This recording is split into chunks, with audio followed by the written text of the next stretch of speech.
नमस्कार दोस्तों, यूपीएससी उत्कर्ष में आप सभी का बहुत स्वागत है। इंडियन क्रिकेट टीम जीत तो गई है पर अभी भी वो बारबेडोस में ही स्ट्रैंडेड या फंसी हुई है। रीज़न क्या है? Hurricane beryl. ऐसा माना जा रहा है कि वेंसडे को इंडियन क्रिकेट टीम वापस आ जाएगी because we are waiting for them. Other than this, यहाँ पे हरिकेन जो चल रहा है बेरिल नामक, इससे इशू हो रहे हैं। अभी एक और वार्निंग आई है कि हो सकता है अनदर हरिकेन फिर से डेवलप हो, तो इसी के बारे में आज हम चर्चा करेंगे। देखो, हरिकेन साइक्लोन ही होता है, ये चक्रवाती होता है, पर क्षेत्रों के हिसाब से इसका नामकरण किया जाता है तो ट्रॉपिक्स के बीच में ये अकर करते हैं। ट्रॉपिक्स के बीच में जनरली साइक्लोन्स आते हैं और यहाँ पे अलग अलग क्षेत्रों में अलग अलग इसका नाम होता है। अगर मान लो भारत की बात करें तो इंडियन ओशन में इसको साइक्लोन और साइक्लोनिक स्टॉर्म कहा जाता है। पैसिफिक ओशन में चाइना और जापान के पास इसको टाइफून्स कहा जाता है। उसके बाद यहाँ देखेंगे इस अटलांटिक पैसिफिक ओशन में अगर आप वेस्ट ईस्ट की तरफ जाएंगे तो इसको हरिकेन कहा जाता है और पैसिफिक ओशन में भी हरिकेन कहा जाता है। ठीक है, अलग अलग जगह पे इवन विली विलीज भी इसका नाम होता है ऑस्ट्रेलिया में। तो है वो साइक्लोन ही, बट इसका नाम अलग अलग दिया जाता है। बेरिल कुछ इस प्रकार से चल रहा है। ये लीवर्ड आइलैंड्स हैं और इधर विंडवर्ड आइलैंड्स हैं। विंडवर्ड आइलैंड्स की तरफ Haiti, Dominican Republic, Cuba, Bahamas की तरफ आप देख रहे हैं, ये सारे एरियाज इफेक्ट होने वाले हैं। स्पेसिफिकली अगर आप देखेंगे ये विंडवर्ड आइलैंड्स है, कैरिबियन सी में सिचुएटेड है विंडवर्ड आइलैंड्स। तो यहाँ पे ही फंसी है हमारी टीम इंडिया। यहीं पे आपको पता है कि केंजिंगटन ओवल में ही फाइनल्स हुए थे, तो इसको भी याद रखना है। फाइनल्स कहाँ पे हुए थे आईसीसी मेंस वर्ल्ड कप के? केंजिंगटन ओवल, जो कि कहाँ है? बारबेडोस में है। ठीक है, साउथ अफ्रीका को हरा दिया। तो यहाँ पे बारबेडोस के पास ही हरिकेन बेरिल पास हो रहा है। आप देख सकते हैं Saint Lucia, Grenada, Tobago, Dominica, Martinique, Guadeloupe, Antigua, Anguilla, ये सब क्या है ना, ये इधर आप देखोगे बारबेडोस ये एक्चुअली यूएसए टेरिटरी है। तो यूएसए की टेरिटरी है। यहाँ पे अटलांटिक ओशन की तरफ यहाँ पे इम्पैक्ट आ रहा है, पैसिफिक में भी इम्पैक्ट आ रहा है। तो इस तरह से हरिकेन बेरिल परेशान कर रहा है। देखो वहाँ पे हमारी टीम फंसी हुई है। माना जा रहा है कि इस समय निकलना ठीक नहीं है। हरिकेन बेरिल तेज़ी से खतरनाक श्रेणी 4 का तूफान बन चुका है, जो कैरिबियन द्वीपों में बहुत बड़ा खतरा बन चुका है। हवा की गति 130 मील प्रति घंटे है, यानी कि 209 kilometres per hour, which is a big one. और साथ ही साथ ये विंडवर्ड द्वीपों की तरफ बढ़ रहा है। विंडवर्ड द्वीप मैंने आपको बता ही दिए, ये सारे विंडवर्ड द्वीप हैं। ठीक है, विंडवर्ड पैसेज के पास है, उधर लीवर्ड आइलैंड्स है, लीवर्ड द्वीप है। ठीक है, तो यहाँ चिंता बढ़ी हुई है। अगर बात करें कहाँ कहाँ प्रभाव डालेगा, बारबेडोस, सेंट विंसेंट, ग्रेनेडिन्स, साथ ही साथ ग्रेनेड, ये सब शामिल हैं, ये सारे एरिया शामिल हैं। हैती, जमैका और केमन द्वीप भी प्रतिकूल मौसम की स्थिति का सामना करेंगे। जोखिम है, भारी वर्षा हो सकती है, तेज़ हवाएं चल रही हैं। और ये हरिकेन वही है जो हमारा साइक्लोन है। साइक्लोन को डेवलप होने के लिए तापमान चाहिए होता है 27 डिग्री सेल्सियस, समुद्री सतही तापमान, ओशन सरफेस टेम्परेचर। साथ ही साथ कोरियोलिस फोर्स चाहिए होता है इसको डेवलप होने के लिए। इसीलिए आप देखेंगे कि इक्वेटर के पास या भूमध्य रेखा के पास हरिकेन साइक्लोन्स डेवलप नहीं होते, क्योंकि इक्वेटर कोरियोलिस फोर्स को लैग करता है। Equator lags Coriolis force. इस वजह से उष्णकटिबंधीय चक्रवात जो हैं 0 डिग्री सेल्सियस से 0 डिग्री नॉर्थ साउथ से 0 डिग्री 5 नॉर्थ साउथ पे नहीं डेवलप होते हैं। तो इसको याद रखिएगा। ठीक है, क्यों? Because there is a lack of any kind of Coriolis force. Thereafter if we look about the hurricane structure, जैसे कि आप देख रहे हैं बीच वाला जो स्ट्रक्चर है ना, ये बीच वाला structure I of the wall कहा जाता है। यहाँ पे ही सबसे इम्पॉर्टेंट चीज़ ये है जानने की, ये बहुत काम एरिया माना जाता है, काम। और इसके आसपास जो हवाएं घूमती रहती हैं वो क्योस क्रिएट करती हैं। तो जैसे कि आप देख रहे हो कि यहाँ पे क्यूमुलोनिम्बस क्लाउड्स भी फॉर्म होते हैं ऊपर, और इसी की वजह से यहाँ भारी वर्षा भी देखी जाती है। ठीक है, तो यहाँ पे कंटिन्यूसली इवेपोरेट हो रही है हवा और कूल होके नीचे आ रही है, फिर इवेपोरेट हो रही है हवा, कूल होके नीचे आ रही है। इस तरह से क्या होता है? चक्रवात बन जाता है। ठीक है, चलिए आगे बढ़ते हैं। ये मैं थोड़ा सा रब कर देती हूँ आप लोगों के बाद के रेफरेंस के लिए। हरिकेन एक्चुअली एक प्रकार का तूफानी होता है जिसे उष्णकटिबंधीय चक्रवात कहा जाता है। उष्णकटिबंधीय चक्रवातों में हरिकेन सबसे अधिक शक्तिशाली एवं विनाशकारी होता है। उष्णकटिबंधीय चक्रवात, उष्णकटिबंधीय अथवा उपोष्णकटिबंधीय जल के ऊपर बनने वाली निम्न दाब युक्त मौसम प्रणाली में घूर्णन करता है। इससे आंधियाँ भी आती हैं, परंतु वाताग्रो यानी भिन्न घनत्व के दो भिन्न वायु भारों को पृथक करने वाली सीमा का भी निर्माण नहीं होता है। इसके अलावा उष्णकटिबंधीय चक्रवातों की उत्पत्ति अटलांटिक बेसिन में होती है। अटलांटिक बेसिन के अंतर्गत अटलांटिक महासागर, कैरेबियन सागर, मेक्सिको की खाड़ी, गल्फ ऑफ मेक्सिको जो वर्ल्ड की सबसे बड़ी गल्फ है, वर्ल्ड्स लार्जेस्ट गल्फ, इसको याद रखिएगा, सबसे बड़ी खाड़ी है विश्व की, पूर्वी उत्तर प्रशांत महासागर और कभी कभी केंद्रीय उत्तरी प्रशांत महासागर को भी शामिल किया जाता है। उष्णकटिबंधीय चक्रवातों को जो ऊर्जा की प्राप्ति होती है, इसकी प्राप्ति संघनन के दौरान निष्कासित होने वाली ऊष्मा से होती है। यानी कि ये समझ लीजिए जितनी गर्म होती जाएंगी समुद्री सतह, उतना ही हरिकेन का डेवलपमेंट होगा। ठीक है, तो उसको याद रखना है। संघनन के समय ऊष्मा के अधिक मात्रा में निष्कासन के लिए वायुमंडल की आर्द्रता का अधिक होना आवश्यक है। इसके अलावा ये मैंने आपको बता ही दिया है कि 27 डिग्री सेल्सियस चाहिए होता है सतह, समुद्र की सतह का तापमान। ठीक है, इसी वजह से वाष्पीकरण होता है और उसके साथ साथ वायुमंडल में आर्द्रता अधिक होती है, जिसकी वजह से चक्रवातों की उत्पत्ति होती है। जब महासागर के ऊपर हवा पश्चिम दिशा की ओर चलती है, वेस्ट की ओर चलती है, तो जल वाष्पित होकर ऊपर उठने लगता है, जिससे क्यूमुलोनिम्बस बादल बनते हैं, क्यूमुलोनिम्बस क्लाउड्स बनते हैं। इनका निर्माण इसी वजह से होता है। इसके पश्चात उष्णकटिबंधीय चक्रवातों के निर्माण की प्रक्रिया शुरू होती है। यह प्रक्रिया निम्नलिखित 4 चरणों से होकर गुजरती है, इसको याद रखिएगा। उष्णकटिबंधीय अवरोध से शुरुआत होती है, फिर उष्णकटिबंधीय अवसाद होता है, फिर तूफान आता है, उसके बाद चक्रवात में ये बदल जाता है। ठीक है, नॉर्थ उत्तरी गोलार्ध में बात करें तो ये एंटी क्लॉकवाइज डायरेक्शन में चलता है। क्लॉकवाइज डायरेक्शन क्या होता है? क्लॉकवाइज डायरेक्शन जिस डायरेक्शन में क्लॉक चलती है। तो मेरे तरफ से अगर आप कैमरा में देखेंगे तो ऐसे ऐसे मेरे तरफ से क्लॉक चल रही है। ठीक है, तो क्लॉकवाइज डायरेक्शन क्या होता है? क्लॉकवाइज डायरेक्शन इज दिस, मैं एरो बना देती हूँ, ये क्लॉकवाइज डायरेक्शन है। ठीक है, बट अगर हम उत्तरी गोलार्ध की बात करेंगे, उत्तरी गोलार्ध यानी कि नॉर्दर्न हेमिस्फीयर की अगर बात करेंगे तो ये एंटी क्लॉकवाइज चलता है। एंटी क्लॉकवाइज यानी कि इस तरह से। ठीक है, और अगर हम इसको दक्षिणी गोलार्ध में देखेंगे तो दक्षिणी गोलार्ध में ये क्लॉकवाइज चलेगा। दक्षिणी गोलार्ध में जिस तरह से घड़ी की दिशा होती है उस तरह से चलता है। क्या? चक्रवात का जो वो होता है, चालन की प्रक्रिया होती है उसकी। ठीक है, हरिकेन को टाइफून या चक्रवात कहा जा सकता है। ठीक है, या इस बात पर निर्भर करता है कि वह कहाँ आते हैं। हर जगह पे इसका अलग अलग नाम होता है जो मैंने दिखाया है।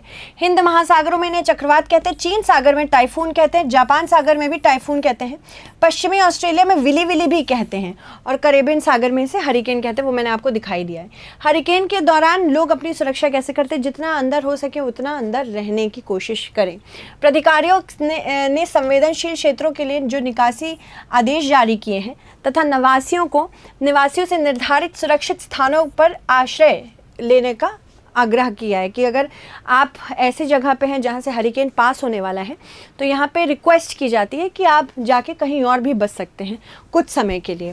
तैयारियों में आपातकालीन प्रक्रिया टीमों, आपूर्तियों और उपकरणों को रणनीतिक स्थानों पर तैनात करना शामिल है ताकि तूफान के बाद लोग त्वरित सहायता लोगों को उपलब्ध कराई जा सके। एक चीज़ और ध्यान रखनी है, ये सारी चीज़ें मौसम संबंधी घटनाएं हैं, ये वैश्विक तापन की वजह से हो रही है। यानी कि थोड़ा बहुत तो ठीक है, आता ही रहता है चक्रवात, पर अगर बहुत ज़्यादा आने लगे तो समझ लीजिए कि वैश्विक ये तापन की वजह से है। यानी कि जितनी गर्म होगी सतह समुद्र की, उतने ही चक्रवात आएंगे। इसलिए आप देख रहे हैं आजकल अरब सागर में भी बहुत चक्रवात आते हैं। अगर भारत की बात करें तो बंगाल की खाड़ी ट्रेडिशनली हमने देखा है कि बंगाल की खाड़ी में अधिक चक्रवात आते हैं। पर अगर हम बात करें अरब सागर की, तो अरब सागर के कंपैरेटिवली माना जाता है क्योंकि बंगाल की खाड़ी ये अरब सागर से की तुलना में अधिक गर्म है। इसीलिए आप देखेंगे कि जो ईस्ट कोस्ट है वहाँ पे ज़्यादा पूर्वी कोस्ट पे आपको हरिकेन्स देखने को, साइक्लोन्स देखने को मिलते हैं। निवासियों का जोखिम कम करने और व्यक्तिगत सुरक्षा सुनिश्चित करने के लिए संपत्ति को सुरक्षित रखने, आवश्यक आपूर्ति का भंडारण करने और आधिकारिक संचार चैनलों के माध्यम से सूचित रहने को प्रोत्साहित किया जाता है। चक्रवात असल में एक बड़े पैमाने पर हवा की प्रणाली है जो कम दबाव वाले क्षेत्रों के केंद्र के चारों ओर घूमती है। मतलब जो बीच का एरिया रहता है, ये जिसको आई कहते हैं, ये लो प्रेशर का एरिया होता है। और इसी के आसपास जब हवाएं घूमती हैं लो प्रेशर के एरिया में, लो प्रेशर कैसे बनता है? जब उच्च तापमान होता है तब लो प्रेशर बनता है। तो जब लो प्रेशर बन जाता है, इसके आसपास जो हवाएं घूमती हैं, इसकी वजह से चक्रवात बनता है। यह आमतौर पर भयंकर तूफान और ख़राब मौसम के साथ ही आता है। एनडीएम के अनुसार चक्रवात की विशेषता अंदर की ओर घुमावदार हवाएं हैं, यानी कि यहाँ पे जो हवाएं होती हैं वो अंदर की ओर जाती हैं और उत्तरी गोलार्ध में ये वामावर्त और दक्षिणी में ये दक्षिणावर्त घूमती है, जो मैंने बताया था, एंटी क्लॉकवाइज और क्लॉकवाइज रिस्पेक्टिवली। इसके दो प्रकार होते हैं, एक तो उष्णकटिबंधीय होता है, एक शीतोष्ण होता है। तो यहाँ पे दो प्रकार के चक्रवात आएंगे, एक ट्रॉपिकल और एक शीतोष्ण टेम्परेट। तो आप देख सकते हो कि किस तरह से ये अभी फिलहाल हरिकेन है। इसका मूवमेंट जनरली कैसे होता है? इसी तरह से होता है मूवमेंट, पोल्स की तरफ ये जाने की कोशिश करती है, जैसे कि आप देख रहे हैं, है ना। और यहाँ पे नीचे भी पोल्स की तरफ जाने की कोशिश हो रही है, ध्रुवों की तरफ बढ़ने की कोशिश होती है। साइक्लोन्स जैसे कि आप देख सकते हैं बहुत करीब नहीं, ये इक्वेटर के बहुत करीब नहीं आ रहे होते हैं। ये जनरली कहाँ आते हैं? इक्वेटर से थोड़े ऊपर आते हैं, जहाँ पे कोरियोलिस फोर्स प्रेजेंट है। उष्णकटिबंधीय क्षेत्रों में महासागरों में उत्पन्न तथा विकसित होने वाले चक्रवात उष्णकटिबंधीय चक्रवात कहलाते हैं। ये 5 डिग्री से 30 डिग्री उत्तर तथा 5 से 30 डिग्री दक्षिण की तरफ जाते हैं, यानी 0 से 5 डिग्री नॉर्थ साउथ फॉर्म नहीं होते because of the lack of Coriolis force. भूमध्य रेखा की दोनों ओर 5 डिग्री से 8 डिग्री अक्षांशों वाले क्षेत्रों में न्यूनतम कोरियोलिस बल के कारण इन चक्रवातों का प्राय अभाव रहता है।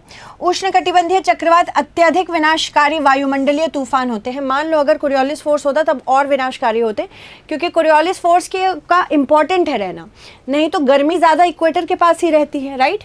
उसके बाद ITCZ इंटरट्रॉपिकल कन्वर्जन जोन के प्रभाव से निम्न वायु दाब के केंद्र में विभिन्न क्षेत्रों में पवनें अभिसरित होती हैं और तथा कोरियोलिस बल के प्रभाव से वृत्ताकार मार्ग का अनुसरण करते हुए ऊपर की तरफ उठती हैं। फलतः वृत्ताकार समदाब रेखाओं के सहारे उष्णकटिबंधीय चक्रवात की उत्पत्ति होती है। व्यापारिक पूर्वी पवनें की पेटी का अधिक प्रभाव होने के कारण सामान्यतः इनकी गति की दिशा पूर्व से पश्चिम की ओर रहती है। इन्हें हिंद महासागर में चक्रवात, चीन सागर में टाइफून, ये सब मैंने आपको बता ही दिया है। शीतोष्ण कटिबंधीय चक्रवात की उत्पत्ति तथा प्रभाव क्षेत्र शीतोष्ण कटिबंधीय क्षेत्रों में होती है। तो आप जैसे कि देख सकते हैं ये पर्टिकुलर एरिया जो ऊपर वाले हैं ना, ये शीतोष्ण रहेंगे, ऊपर के साइड के जो एरिया रहते हैं। नीचे बहुत ज़्यादा अगर आप जाएंगे ट्रॉपिक ऑफ कैंसर से थोड़े नीचे जाएंगे तो आपको मिलेंगे, ठीक है। ये चक्रवात उत्तरी गोलार्ध में केवल शीत ऋतु में ही उत्पन्न होते हैं, जबकि दक्षिणी गोलार्ध में के जलीय भाग के अधिक होने के कारण ये वर्ष भर उत्पन्न होते रहते हैं। यानी कि आपको पता ही है कि अगर चक्रवात ज़्यादा उत्पन्न होना चाहिए तो वो कहाँ से होना चाहिए? जहाँ ज़्यादा आपको वाटर बॉडी एक्सपेंडेड मिलेगी। तो वाटर बॉडी आपको पता है कि इस पर्टिकुलर मैप से भी देख सकते हैं कि वाटर बॉडी की प्रेजेंस या फिर पानी की प्रेजेंस ज़्यादा किधर है? दक्षिणी गोलार्ध में है। जल की अवस्थिति दक्षिणी गोलार्ध में as compared to the north ज़्यादा है। इसी वजह से यहाँ पे वर्ष भर चक्रवात चलते रहते हैं, ठीक है। ये चक्रवात अंडाकार, गोलाकार, अर्धगोलाकार तथा वी आकार के भी होते हैं, जिस कारण इन्हें निम्न गर्त या ट्रॉफ भी कहा जाता है। ये चक्रवात दोनों गोलार्ध में 35 से 65 डिग्री अक्षांशों के मध्य पाए जाते हैं, जिनकी गति पछुआ पवनों के कारण प्रायः पश्चिम से पूर्व दिशा की ओर रहती है। ये शीत ऋतु में अधिक विकसित होते हैं। शीतोष्ण कटिबंधियों की बात कर रही हूँ। इनकी उत्पत्ति ठंडी एवं गर्म दो विपरीत गुणों वाली हवाओं के मिलने से होती है। चक्रवाती तूफान का निर्माण और प्रारंभिक विकास मुख्य रूप से समुद्री सतह के वाष्पीकरण द्वारा गर्म महासागर से ऊपरी हवा में जल वाष्प और गर्मी के स्थानांतरण के कारण होता है। यह सागर की सतह से ऊपरी उठती हुई हवाएं सघनन के साथ संवहन के कारण होता है और एक क्यूमुलस क्लाउड, क्यूमुलोनिम्बस क्लाउड्स बनाती है। जब उष्णकटिबंधीय तूफान तीव्र होते हैं तो हवा जोरदार गरज के साथ ऊपर उठती हैं और ट्रोपोपॉज स्तर पर क्षैतिज रूप से फैल जाती हैं। तो हमको पता है ये आपको अर्थ के सरफेस से सबसे ऊपर वाला जो एटमॉस्फेरिक लेयर मिलता है वो क्षोभ मंडल है, क्षोभ मंडल है या फिर ट्रोपोस्फेयर है।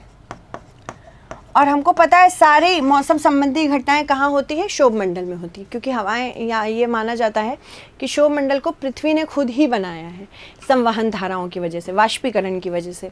तो क्षोभ मंडल में ही आपको सारी मौसम संबंधी घटनाएं मिलेंगी। जब हवा फैल जाती है तो उच्च स्तरों पर एक सकारात्मक दबाव उत्पन्न होता है जो संवहन के कारण हवा की नीचे की ओर गति की तरफ तेज करता है। हिंद महासागर में एक परिपक्व उष्णकटिबंधीय चक्रवात की मुख्य भौतिक विशेषता अत्यधिक अशांत विशाल क्यूमुलस थंडर क्लाउड बैंड है। ये संकेंद्रित पैटर्न होता है यहाँ पे। जैसे कि किसी उष्णकटिबंधीय चक्रवात की गर्म नम हवा का स्रोत कम होने लगता है या अचानक बंद हो जाता है तो वह अपने केंद्रीय निम्न दबाव, आंतरिक गर्मी और अत्यंत उच्च गति के कारण कमजोर पड़ने लगती है। ठीक है, ऐसा तब होता है जब यहाँ धरातल पर पहुँच के जब यह ठंडे पानी के ऊपर से गुजरती है, यानी कि लैंडफॉल। लैंडफॉल क्या होता है? लैंडफॉल एक ऐसी प्रक्रिया है जैसे उष्णकटिबंधीय या शीतोष्णकटिबंधीय चक्रवात जब पानी से क्षेत्रों की ओर जाते हैं, टेरिटरीज की ओर जाते हैं, तो इनका जो फ्यूलिंग कैपेसिटी होती है, फ्यूलिंग इनको कहाँ से मिलती है, यानी कि इनको ईंधन किस चीज़ से मिलता है, इनको ऊर्जा कहाँ से मिलती है? पानी से ही मिलती है। पानी के वाष्पीकृत होने से मिलती है, जल के संवहन से होती है। पर यहाँ पे जैसे ये लैंड की तरफ आते हैं इनको ये हेल्प मिलनी बंद हो जाती है, क्योंकि इनका फ्यूलिंग पानी कर रहा होता है। पर ये ज़मीन पर अब आ जाती हैं। जैसे ही ज़मीन पे आती हैं हवा की गति तेज़ हो जाती है और साथ ही साथ बहुत व्यापक रूप से बारिश होती है, मौसम ख़राब होता है, जिसकी वजह से काफ़ी कोस्टल एरियाज़ को नुकसान भी होता है, जैसे भारत में भी अभी रिसेंट में हुआ। ठीक है, तो बिपरजॉय वगैरह ये बहुत सारे ऐसे साइक्लोन्स हैं जो अभी रिसेंटली इंडियन ओशन में डेवलप हुए हैं, जो कि हमारे लिए तो खतरा है ही, साथ ही साथ हमारी कोस्ट लाइन के लिए भी खतरा है। मीन्स का क्वेश्चन देख लेते हैं। हरिकेन बेरिल क्या है? उष्णकटिबंधीय चक्रवात एवं शीतोष्ण कटिबंधीय चक्रवात में आपको डिफ्रेंसिएशन करना है। शीतोष्ण चक्रवात अंडाकार, गोलाकार, अर्ध गोलाकार तथा वी आकार के होते हैं, जिस कारण इन्हें निम्न गर्त या ट्रफ कहा जाता है। शीतोष्ण चक्रवात दोनों गोलार्धों में 35 से 65 अक्षांशों के मध्य पाए जाते हैं, जिनकी गति पछुआ पवनों के कारण प्रायः पश्चिम से पूर्व की तरफ रहती है। तो आपको बताना होगा इनमें से कौन सा कथन सत्य है। ठीक है, so thank you so much everyone for watching this and stay updated.